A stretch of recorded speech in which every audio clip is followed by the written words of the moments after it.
Welcome! In this explainer, we're going to explore a practice called shadow synthesis.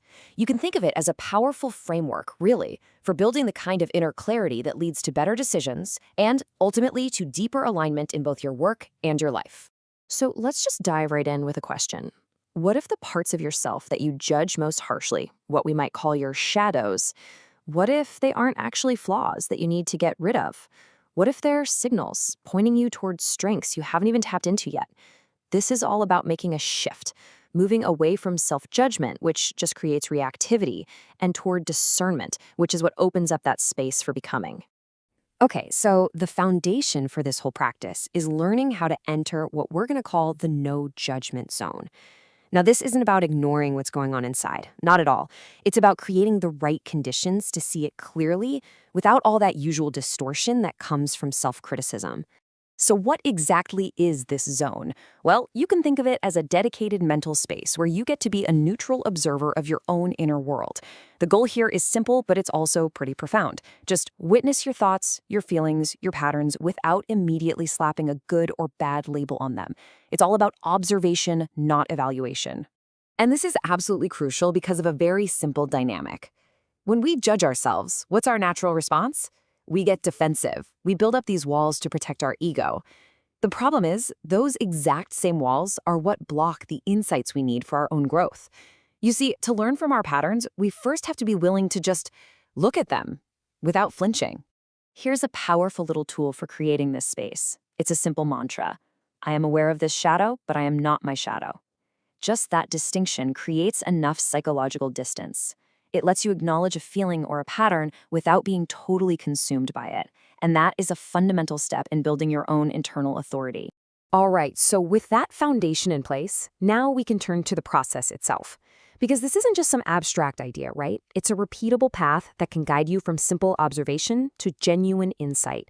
And it all happens in 5 clear steps. Now let's look at what is probably the most critical mental shift in this entire process. On the left, you see these identity-level judgments. I am weak. I'm so lazy. Those are closed statements, you know? There's really nowhere to go from there. But look at the right side. You see neutral observation. I feel fear in this situation. I notice I am procrastinating. This simple change in your language opens up a huge space for curiosity. It shifts the focus from some permanent flaw to a temporary state, and that is something we can actually explore. So here it is, the full 5-step process. First, you ground yourself in your body. Then, from that grounded place, you name the experience, but without any blame.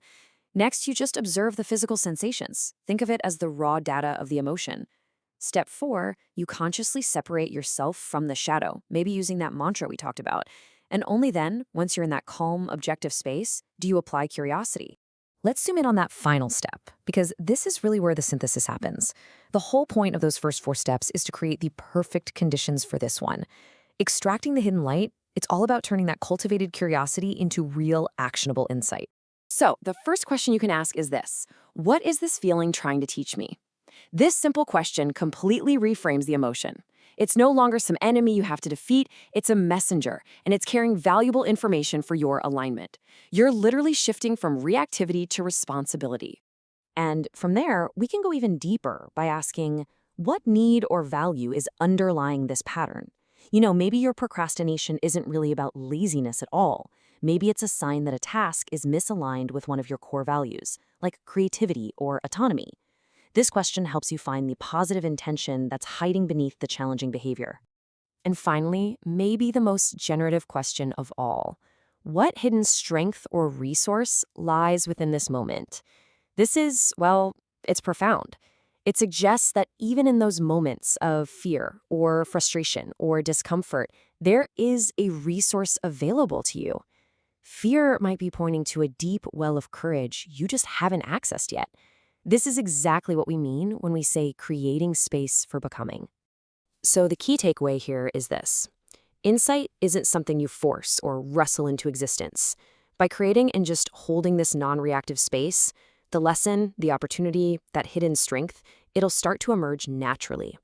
Your job isn't to find the answer. It's to create the quiet space where the answer can find you.